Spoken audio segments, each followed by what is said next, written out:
Donc on va accueillir Nathalie Vuchier, donc de l'Europam, qui va nous dire la contribution de l'Europam sur ce sujet des contaminants. Voilà, je vous laisse la parole.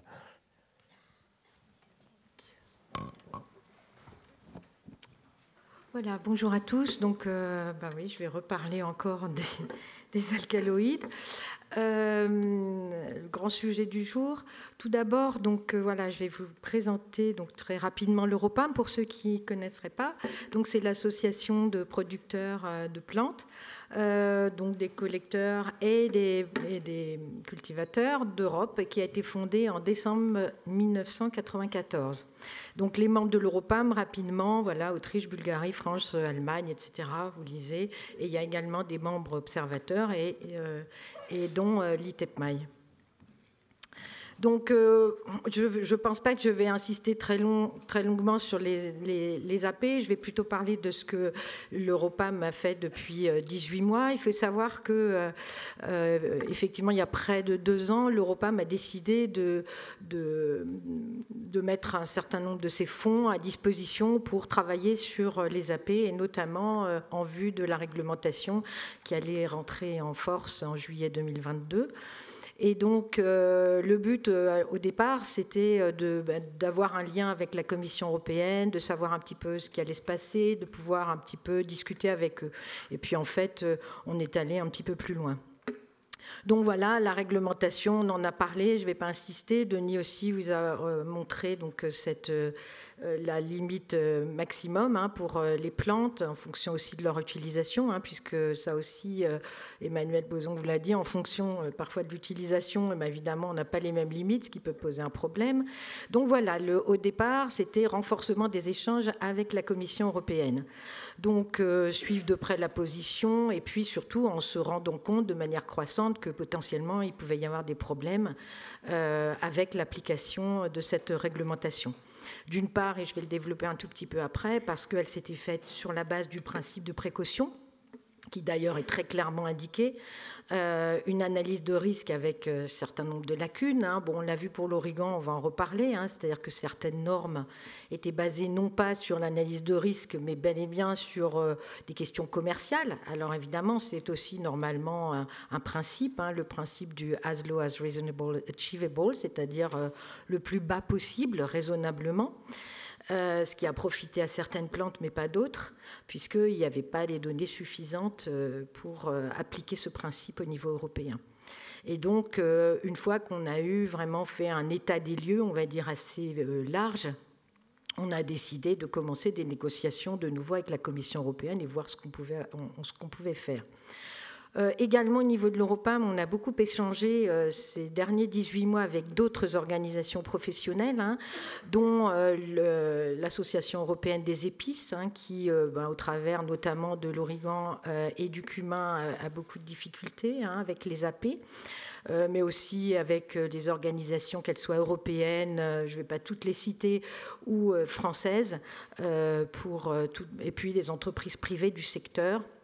Et en particulier, je dois dire, on a aussi beaucoup échangé avec l'ITEPMAI, avec Denis, et puis avec le CEPARM et PAM de France pour le côté syndical. Et le but, en fait, de tous ces échanges, c'était vraiment de prendre le maximum d'informations, d'avoir les informations les plus complètes possibles sur à la fois ce qui se passait au niveau de l'amont, au niveau de l'aval, mais aussi au niveau scientifique, pour essayer de voir comment on pouvait un petit peu rassembler tout ça et voir ce qu'on pouvait en faire. Aussi de se mettre en synergie, bien évidemment, et puis de faire un petit peu ce relais à la fois entre les différentes parties prenantes qui avaient affaire avec ces AP, et surtout bâtir une stratégie commune sur un consensus, on va en reparler tout à l'heure. Donc déjà, ce qu'on peut dire, pour reprendre le terme de consensus, c'est que vrai, au niveau professionnel, je pense qu'il y a un certain consensus déjà, c'est que c'est d'abord il y a un challenge intrinsèque, c'est-à-dire vraiment à la production elle-même et les limites de la prévention. Bon, alors je ne vais pas rentrer dans le détail, on en a parlé, Denis l'a bien rappelé aussi. Emmanuel aussi, pour les aromates de Provence, on a une situation inédite, on a une contamination en partie imprévisible, puisqu'il y a plusieurs voies possibles de contamination, on n'arrive pas encore à modéliser parfaitement, et la contamination, on l'a vu aussi, apparaît parfois après l'homogénéisation de l'eau, à la table ronde aussi, ça a été dit. Il y a un effet immédiat qui est finalement limité des mesures de prévention, sur notamment les faibles et moyens niveaux de contamination. C'est-à-dire que sur les lots qui étaient très fortement contaminés, où c'était vraiment de la co-récolte, on arrive un petit peu, quand même, on arrive à améliorer les choses. Bon, cela dit, il y a eu des améliorations en 2021, puis soudain en 2022, c'est un petit peu la catastrophe. L'Association européenne des épices disaient que les chiffres qu'ils avaient, alors qu'ils ont fait beaucoup de choses au niveau de la prévention et en Turquie, qu'ils n'auraient peut-être pas beaucoup plus que 30% de l'eau conforme en 2022. Donc évidemment, les bras en tombent, quoi, en dépit du travail de prévention. Et puis, en fait, oui, effectivement, il y a encore plus de mesures structurelles nécessaires, et en particulier pour les cultures pérennes. Donc on a vu tout à l'heure, ça peut être parce que la parcelle était très sale pendant 3 ans, et puis d'un coup, on remet une autre production. Et on a les effets de la parcelle qui n'était pas propre précédemment. Donc tout l'historique, le travail structurel sur la parcelle, et c'est particulièrement difficile, évidemment, pour des plantes pérennes. Alors là, j'ai mis en dessous, parce que c'est vrai que c'est quelque chose qu'on a évoqué aussi, qui a été évoqué dans les tables rondes. Et moi, je le dis simplement avec un autre vocabulaire, c'est vrai que l'essentiel de la responsabilité repose sur le producteur, parce qu'en réalité, c'est vrai qu'au niveau de l'aval, comme il n'y a pas d'action possible réellement. Bon, on peut toujours essayer de diluer, entre guillemets, le lot dans des plus grandes quantités. Il y a aussi des possibilités qui sont de commercialiser simplement les lots hors d'Europe, voilà, puisque c'est pas touché, que ce soit aux États-Unis ou bien on avait un collègue polonais qui disait que jusque-là il vendait les lots qui étaient contaminés, par exemple en Russie. Là, il n'y arrive plus. Bon, ça va lui poser des très gros problèmes. Mais sinon, en Europe, effectivement, la responsabilité c'est sur le producteur, parce que finalement, il n'y a pas d'action possible ailleurs. Et ça aussi, c'est quand même un énorme problème. Donc voilà, pour mémoire, on l'a dit, le développement de la prévention s'est fait, il y a eu un gros boulot en amont, et puis également, on a vu apparaître les alcaloïdes aussi dans les bonnes pratiques, notamment l'Europam, vous le retrouverez d'ailleurs sur le site de l'Europam, puisqu'on l'a mis sur le site, la nouvelle version des bonnes pratiques pour la culture et la récolte des plantes médicinales et aromatiques. Eh bien, les AP ont été intégrés. Au niveau des causes externes, il y a aussi des difficultés. Alors c'est pareil, ça a été dit, mais bon, ça fait un petit résumé finalement de l'après-midi. Il y a moins ou pas d'herbicides disponibles, ou alors ils sont moins efficaces. Les techniques alternatives, ça on l'a pas dit, mais c'est vrai que c'est pas très durable quand même. C'est soit la stérilisation, on peut brûler le sol, etc. Il y a une énorme difficulté au niveau aussi de l'amont et du producteur à rassembler la main-d'œuvre dans les fermes, parce que parfois c'est pendant la période où d'un seul coup on va voir sa parcelle et puis il n'y a rien, tout va bien, et puis on y retourne 4 jours après, d'un seul coup il y a des sénessons qui poussent, et là il faut trouver des gens pour aller tirer les sénessons à la main, quoi. Et ça, on n'a pas toujours la possibilité d'avoir immédiatement dans l'instant la main d'œuvre qu'il faut, qui va être formée quand même pour aller chercher les sénessons. On sait aussi que au bout d'une heure, on en parlait aussi avec des producteurs, au bout d'une heure où vous mettez quelqu'un dans la parcelle, je vous assure que d'autant plus s'il y a une certaine similitude morphologique entre la récolte et la plante à AP, eh bien, on ne la voit plus, quoi. Donc même quelqu'un de bien formé, s'il reste 2 heures dans son champ, c'est bien le maximum, et encore, il va en louper. Et puis les coûts énormes de désherbage. Ah oui, il y a quelque chose dont j'ai mis aussi, le changement climatique. Ça aussi c'est assez intéressant. Alors peut-être, je ne sais pas, peut-être Denis sait s'il y a d'autres études. Moi, j'étais tombée sur quelques études aussi qui disent que certaines plantes productrices d'AP produisent davantage à haute température. Et ça, j'en parlerai juste à la fin, parce que c'est vrai que dans certains cas, ça explique aussi peut-être pourquoi il y a aussi plus d'AP dans le cadre d'été comme on a eu, nous, cette année, et dans d'autres pays d'ailleurs, européens ou pas européens. Il y a un consensus maintenant au niveau de la recherche. Alors, le consensus, c'est qu'effectivement, il y a une différence de toxicité des AP. Et les AP, voilà, les AP ne sont pas également toxiques. Alors on a très rapidement, hein, d'un côté du spectre, l'azioscarpine et ridéline, hein, qui sont beaucoup plus toxiques, et l'icopsamine et monocrotaline. Alors je vous ai mis deux références d'études, voilà, qui le sont beaucoup moins. Et puis aussi les AP par an, forme libre, qui sont beaucoup plus toxiques que les formes N-oxyde. Et aussi en relation avec l'AP en question, hein, c'est-à-dire que la forme parent de l'iazoscarpine est plus toxique que la forme parent l'icopsamine, mais aussi les formes N-oxyde gardent la même comment dirais-je, différence de toxicité. Donc voilà, les panneaux, c'est-à-dire les formes N-oxyde, sont la forme prédominante des AP dans les plantes et elles sont reconnues, il y a ce consensus, pour être moins toxiques que leur forme parent. Donc il y a plusieurs hypothèses évidemment et la recherche elle en est un petit peu là. Est-ce qu'ils sont tous réduits sous la forme PA? Et donc il y a des hypothèses qui disent oui, ils sont entièrement réduits sous la forme libre ou pas. Donc je vous ai mis aussi les références. Alors il y a un consensus, hein, récemment il y avait donc un symposium en ligne de la Société pour la recherche en plantes médicinales, mais justement, et j'en ai parlé après le symposium avec un certain nombre d'intervenants, où le consensus malgré tout n'est pas encore publié, même si il y avait dans ce symposium, c'était très clair, il y avait des grosses avancées par rapport au symposium 2 ans avant, et en particulier par rapport à ce qui a été utilisé par l'EFSA pour publier son opinion et fonder son opinion qui a donné les normes que nous avons là. Et la grande question qui se posait, évidemment, c'est que de la recherche et des résultats de la recherche, hein, tels qu'ils apparaissent maintenant, à l'évaluation des risques, comment on fait ? Donc la conclusion préliminaire que l'Europam qu'on peut faire à ce niveau-là, c'est évidemment l'importance du lien qu'on a avec la recherche, puisque aujourd'hui, et comme vous le savez, quand on fait une analyse d'alcaloïdes pyrrolizidiniques, on a un résultat global sur les 28 AP. Et aujourd'hui, l'EFSA elle-même, dans son opinion de 2017, le dit très clairement, c'est une approche très conservative, c'est-à-dire principe de précaution, et que évidemment le risque est beaucoup moins élevé que ce que les normes qui ont été fixées pourraient laisser penser. Il y a aussi, je dois dire que lors du dernier symposium auquel j'ai assisté, Dr Schrenk, qui est un des plus grands chercheurs sur les AP, hein, qui est allemand, lui-même a dit très clairement lors de son intervention, il a dit aujourd'hui la recherche a fait beaucoup de progrès depuis 2017 et on peut dire qu'aujourd'hui effectivement ce qui a fondé ces normes c'est très conservateur. Alors pour un Allemand, un chercheur, et le dire très clairement lors d'un symposium, c'était quand même intéressant. Et je vais dire un petit peu après ce qu'on voudrait faire avec lui. Et dans l'attente, comment on fait? Même si voilà, on sait que la position est conservatrice, comment on fait avec tout ça? Comment on fait traduire en fait les avancées scientifiques dans la réglementation? Et là, effectivement, l'action syndicale, c'est là qu'elle va être essentielle.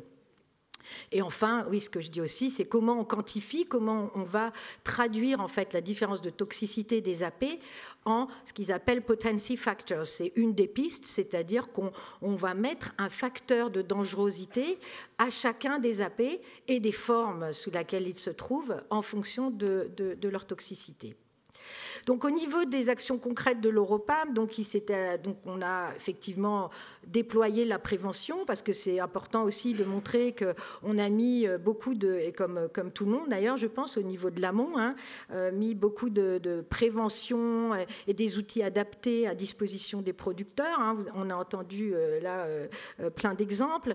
On a étudié aussi, on ne rentre pas dans le détail, mais c'est aussi sur notre site, une méthode d'échantillonnage plus fiable que certains connaissent, que l'Europam privilégie pour les lots à suspicion d'être fortement contaminés, parce que c'est une méthode qui est assez compliquée à mettre en œuvre. Néanmoins, elle est compliquée à mettre en œuvre, mais elle est plus fiable et elle permet d'avoir des résultats un peu plus sûrs, ce qui peut permettre de faciliter, on va dire, les rapports entre le producteur de plantes avec, par exemple, l'opérateur de l'aval qui va lui acheter son lot. Donc, vers où va-t-on? Quels travaux a-t-on en cours? Donc, vers ce facteur de correction toxicité, la révision des limites maximales, comme on en a parlé tout à l'heure, et vers la publication d'un consensus scientifique. C'est vers là que nous travaillons. Donc là, pour aller plus directement peut-être là où aux autres contributions et aux autres pistes pour l'avenir, parce que quand même on sent qu'il y a une véritable urgence, parce qu'on a quand même le sentiment qu'on est un peu qu'au début et qu'on risque d'avoir des gros problèmes au niveau de la production avec ces AP. Néanmoins, très rapidement, là vous avez l'exemple de cette méthode d'échantillonnage, compte tenu du fait que les AP c'est une contamination spot. Du coup, c'est voilà, cette méthode, comme je vous disais, qui est réservée à des lots avec des problèmes récurrents de contamination avec les toxines naturelles.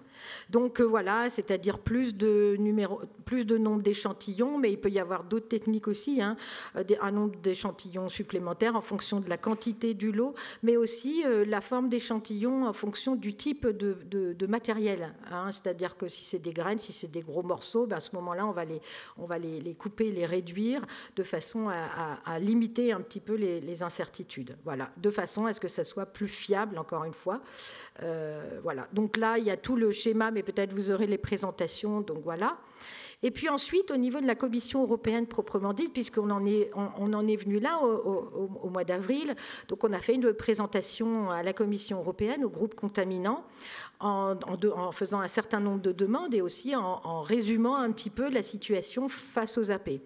Donc on a demandé à la fois une période de transition supplémentaire afin de pouvoir faire une période d'expérimentation au cours de laquelle on rapporterait des rapports statistiques en fait, sur la contamination sur une période par exemple de 5 ans. Et puis, dans l'intervalle, nous demandions également à la Commission européenne d'aligner, alors pour les infusions, celles qui étaient à 200, les aligner à 400, et pour les plantes aromatiques, de tout aligner à 1000, ce qui, en définitive, était ce que plusieurs d'entre vous ont évoqué également lors de la table ronde. Et puis, en rappel, il y avait aussi également les compléments alimentaires qui avaient demandé une limite à 1000. À noter que même avec une limite élevée pour les compléments alimentaires, parfois ça signifie que l'exigence sur la plante va être beaucoup plus faible et que ça n'est pas atteignable en fait. Le 8 juin, nous avons refait cette demande au groupe contaminant, mais cette fois-ci en l'associant, puisqu'en ayant discuté avec les autorités françaises, en l'occurrence, et la répression des fraudes en particulier, il s'était avéré que la répression des fraudes m'a dit bah oui, ça serait mieux avec des données. Donc très rapidement, on a essayé d'initier donc une collecte de données. On a fait ça très vite, et on a donc réitérer notre demande au groupe contaminant, donc en disant, cette fois-ci, nous proposerons un plan de surveillance et on a communiqué les données que nous avions collectées, et puis en insistant sur le fait que d'abord, c'était le principe de précaution, et comme c'est dit aujourd'hui, même très, très conservateur, je ne sais pas comment on dit en français, very conservative, que les lacunes de l'analyse de risque étaient identifiées et que les données détenues par les autorités sur les niveaux d'exposition, de contamination, de toxicité peuvent être enrichies. Et ça, je dirais, c'est un peu un understatement. Dans son avis de 2017, alors là je cite, l'EFSA avait souligné que son approche était prudente et non basée sur des niveaux d'exposition probables. L'EFSA indiquait que le groupe Contaminant in the Food Chain Panel, et ça c'est l'EFSA qui le dit, qui l'écrit, a confirmé la nature conservatrice du RP, point de référence, basé sur des AP puissants tels que la ridéline ou la lasioscarpine pour l'évaluation du risque cumulé des AP dans les aliments. Et que l'évaluation des risques des AP sur un point de référence dérivé de la ridéline sans correction des puissances individuelles, des différences de toxicité donc, est considérée comme une approche prudente. Et en outre, que l'exposition alimentaire aux AP calculés était susceptible de surestimer les niveaux d'exposition de la population européenne. Ça date donc de 2017. Mais sur le fondement, et c'est aussi pour ça qu'on faisait notre demande, sur le fondement que ces limites maximales n'étaient pas raisonnablement atteignables. À la fois, on a utilisé pour ça la collecte de données, vous allez voir un petit exemple juste après que nous avons fait en juin, mais aussi, bien entendu, certaines conclusions préliminaires de l'étude financée par France Agrimaire que Denis vous a présentée juste avant. Et que les efforts de prévention avaient porté des fruits, notamment sur les fortes contaminations, donc une prise en compte de tout le secteur de la sécurité du consommateur, mais que de grosses difficultés persistent. Et donc, voilà, on expliquait que les deux raisons les plus importantes pour ne pas respecter la limite maximum légale pour une grande majorité de produits sont le manque ou l'utilisation réduite d'herbicides, on en a parlé aussi, et le fait que le désherbage et récolte manuelle n'est pas forcément économiquement réalisable et qu'il ne garantit pas qu'on puisse éliminer toutes les mauvaises herbes ou que toutes les sources de contamination soient identifiées. Donc voilà, plusieurs cycles de croissance peuvent être nécessaires. Les données que nous avons transmises à la Commission européenne, de manière anonyme, bien entendu, c'était des analyses d'autocontrôle donc auprès des membres de l'Europam en Europe, mais aussi plusieurs autres organisations qui ont fourni leurs résultats. C'était la première collecte de données qui a été faite à ce niveau-là. Juste, je voudrais dire en termes de comparaison que les données dont disposent les autorités pour avoir fondé, par exemple, leurs normes et dire que c'était atteignable ou pas, en dehors de la situation de l'Origan avec la Turquie et la démarche de l'Association européenne des épices, eh bien, elles sont très faibles. Je crois que les dernières données de la France qui avaient été transmises à la Commission européenne, sauf erreur de ma part, datent de 2018 et portaient sur une trentaine d'échantillons. Nous proposions des collectes de données sur 4100 résultats analytiques, depuis on en a eu 8000. Quand je dis supérieur aux données utilisées par l'Europe à ce jour, vous voyez qu'il n'y a pas de commune mesure entre les données que nous avons pu récolter sur un temps extrêmement réduit, donc un plan de surveillance qui montrait le sérieux de la profession, l'implication de la profession et son engagement. Et donc, nous proposions de poursuivre la collecte de données en utilisant aussi toujours les collectes d'autres filières, en transmettant aux groupes scientifiques comptables et aux autres autorités, voilà, qui permettaient un suivi des niveaux de contamination, donc ça c'était pour la sécurité, mais aussi voir quels étaient les AP impliqués, etc., et que ça pouvait servir aussi la recherche. Donc, rapidement, 4100 résultats au 31 mai, 150 plantes, 50 pays, et sur des analyses entre 2018 et 2022. Alors, collectées par l'Europam, y compris les données de l'Association européenne des épices, qui ont été envoyées au CEPARM, qui a extrêmement vite réagi et qui s'est impliqué très très vite pour traiter ces données et du moins en faire quelque chose dans le temps réduit qui était avant le mi-juin quand j'avais une autre réunion avec la Commission européenne. Or, les principaux enseignements de ces données, c'est qu'un nombre beaucoup plus élevé de plantes et d'herbes que celui identifié à l'origine par le groupe Conta ne peut pas raisonnablement atteindre la limite maximum incluse dans le règlement. Or, je rappelle encore une fois, il y a un principe européen qui dit que ça doit être as low as reasonable achievable, c'est-à-dire aussi bas que raisonnablement possible.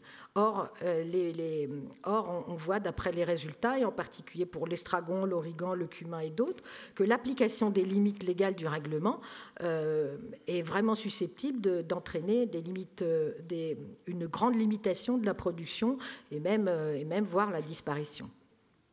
Là, ici, vous avez juste un exemple sur quelques plantes du graphique qu'on a pu tirer très rapidement, compte tenu du temps réduit, des données. Et comme vous voyez, donc en rouge, c'est ce qui était... Alors évidemment, on avait pris un niveau de non-conformité qui était pas le niveau de conformité qui aurait pu être pour toutes les plantes, puisqu'il y en a qui ont 1000. On a pris 400 microgrammes, simplement par facilité, parce qu'on avait 3 semaines pour sortir des informations qui puissent être utiles, notamment au niveau de la faisabilité.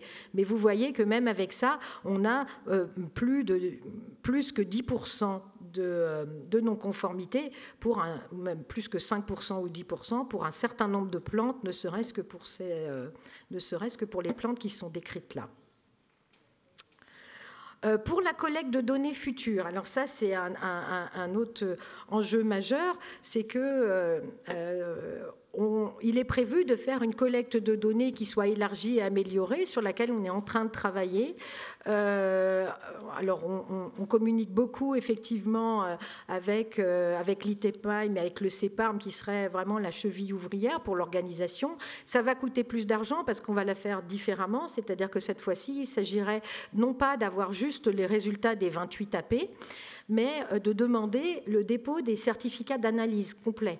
Donc évidemment, après, il va falloir les travailler, ces certificats d'analyse. L'idée est de voir quels AP sont impliqués, à quel niveau, pour quelle plante, pour quel pays. Et puis, ça va permettre effectivement de travailler dessus à partir de ces données brutes qui seront, y compris le nom du laboratoire. Peut-être s'il y a eu on vous a parlé aussi tout à l'heure des incertitudes au niveau des labos. On aura aussi le nom des labos, etc., etc.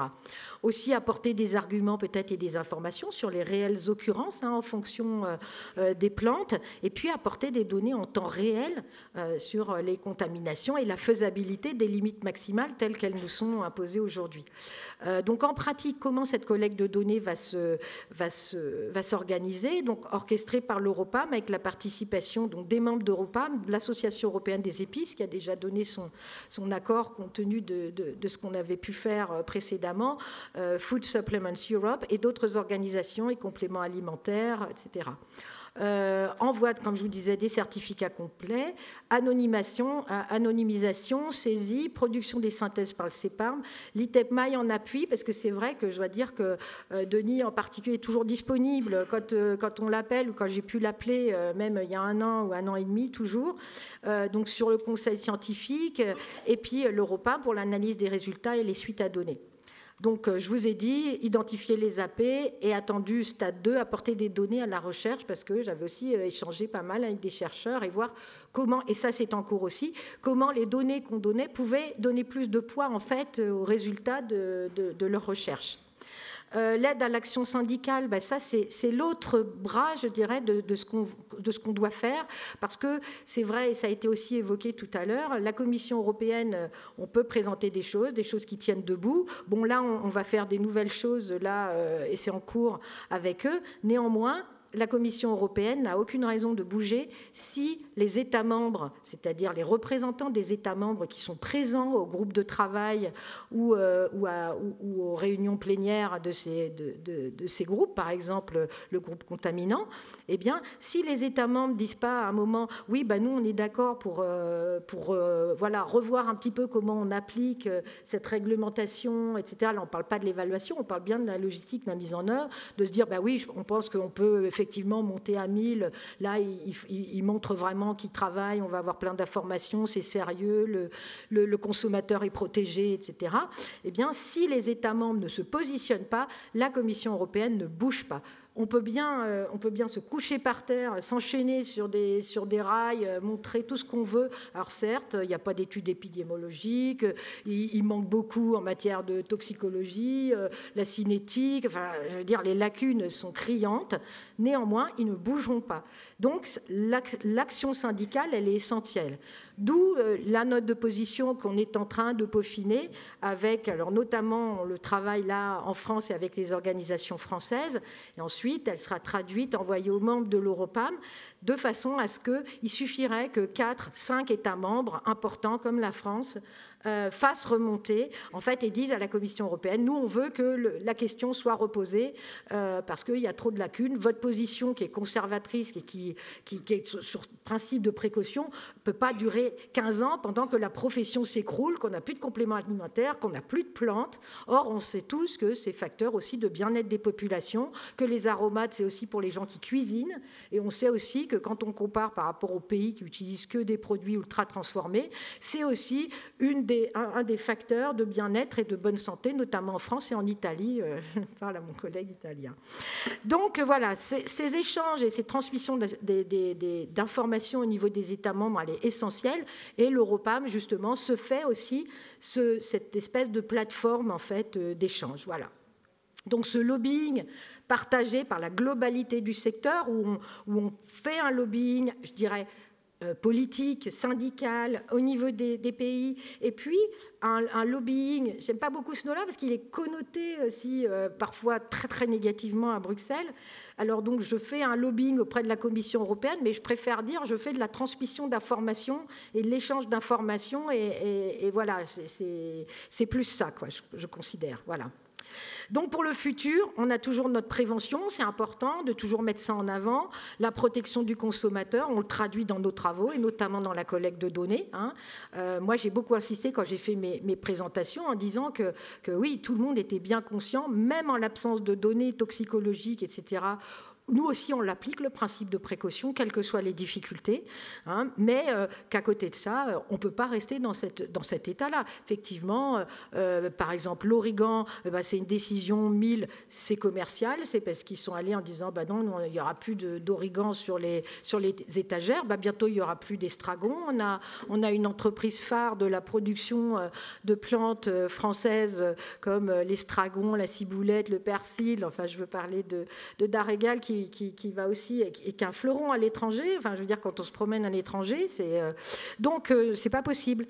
Et puis on continue à suivre, à échanger avec la recherche sur la toxicité relative, voir comment on peut travailler sur ces coefficients de toxicité, voilà, et voir aussi l'influence du climat. Ça aussi c'est important, j'en parlais avec le président des compléments alimentaires Europe, là, FSE, et qui me disait ça peut être à court terme une option, c'est-à-dire si on a des choses pour dire que oui, les plantes productrices d'alcaloïdes, alors notamment parce qu'on sait que pour n'importe quelle plante, quand il fait très chaud, ils ont tendance à se défendre pour les graminées, à produire des graines, etc.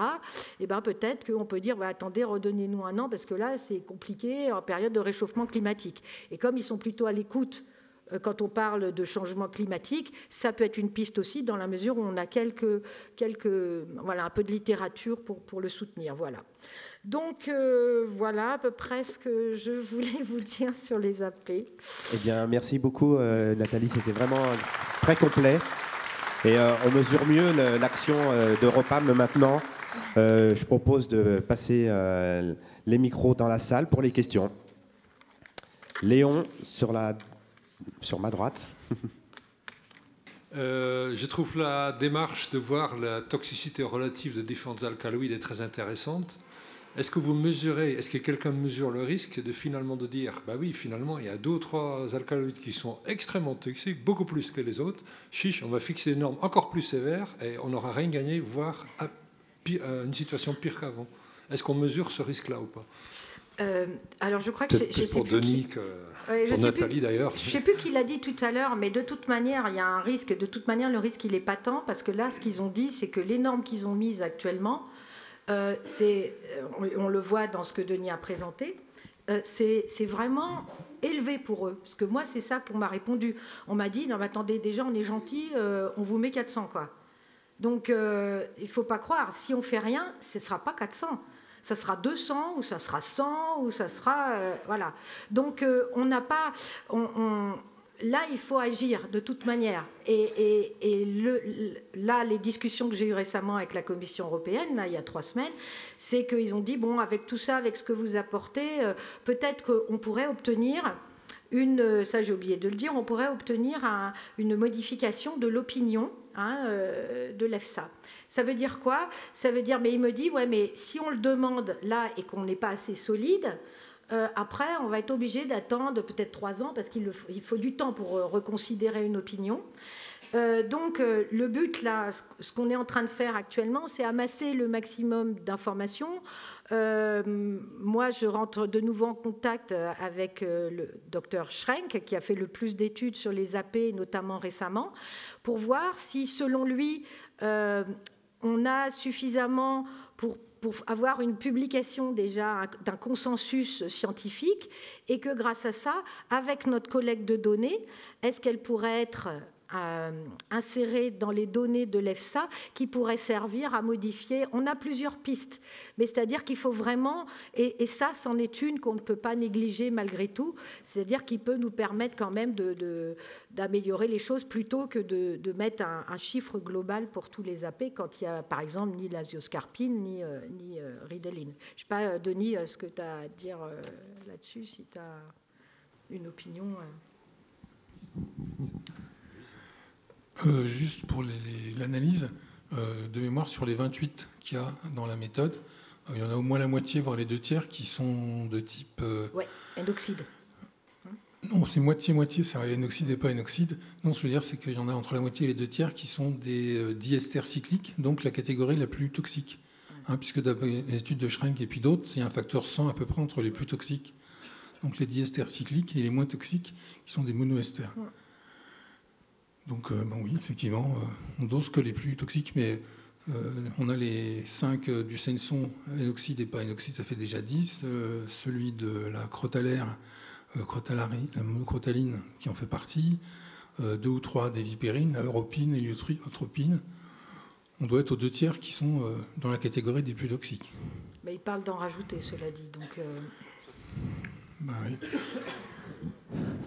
Peut-être une dernière question, si... Voilà. Merci.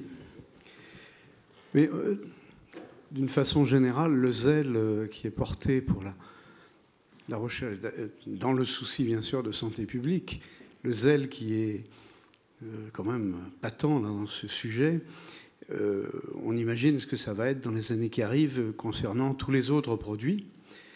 Donc il y a une interrogation quand même à se faire, parce que j'imagine quand ils vont se pencher sur les nanoparticules, les métaux lourds, les herbicides, les pesticides, d'autant que, si j'ai bien compris dans l'analyse qui est montrée là, on indique quand même à un instant T que le manque ou l'absence d'herbicides est un problème. Donc j'ai quand même une sévère interrogation sur l'objectif à atteindre. On aurait vraiment besoin, je crois, d'éclairage. Et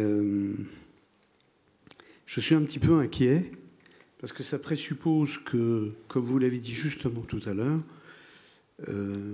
ceux qui aujourd'hui n'emploient ni pesticides, ni herbicides, ni autres produits de synthèse vont être dans une situation encore plus dramatique que les autres, à supposer. Et d'autre part, qu'on pourra continuer à utiliser des produits qui sont hautement toxiques et pour la santé, et pour la nature, pour la biodiversité, sans aucun problème.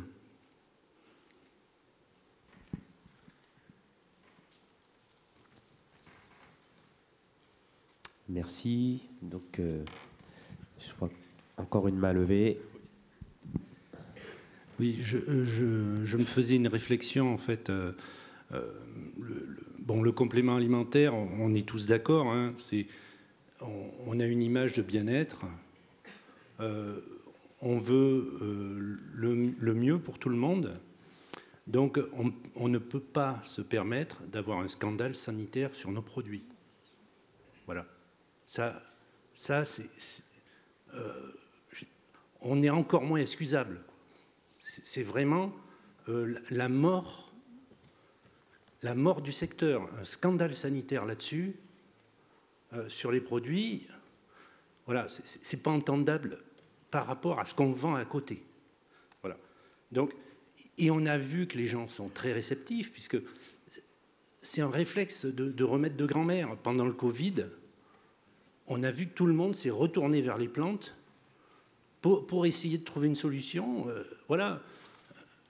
En plus, on travaille sur un réflexe humain, d'aller chercher les plantes dans la nature pour se sauver. Hein. Et donc, je pense qu'on va y arriver à avoir un scandale sanitaire sur les produits, parce que, en fait, il n'existe pas forcément. C'est juste qu'on a fixé un niveau trop bas. Il y en a déjà eu un avec le thé, ça a commencé avec ça. Ils avaient mesuré des taux surélevés sur des lots de thé. Et donc, pourtant, c'est une marque très réputée, enfin, qui est bien utilisée. Et en fait, on a fait un scandale sanitaire sur une marque, on a porté atteinte à une marque. Tout ça pour un niveau de contamination qui est hypothétique. Voilà. Donc, je pense que c'est important aussi de transmettre le fait, c'est qu'à fixer une norme si basse, ils vont le créer, le scandale sanitaire. Voilà, c'est aussi ça. Je pense qu'il y a cette partie-là de danger qu'il faut mettre en avant. Votre limite n'est pas raisonnable et vous allez créer quelque chose que vous n'arrivez plus à maîtriser après. Je pense que ça fait partie aussi des arguments que vous pouvez... Il faut qu'ils aient en tête ça. Parce que l'objectif, c'est de gérer le risque. Et là, ils le gèrent très mal. Merci beaucoup. Je crois qu'on va arrêter là et les débats pourront se poursuivre après. On peut applaudir à nouveau Nathalie Boucher.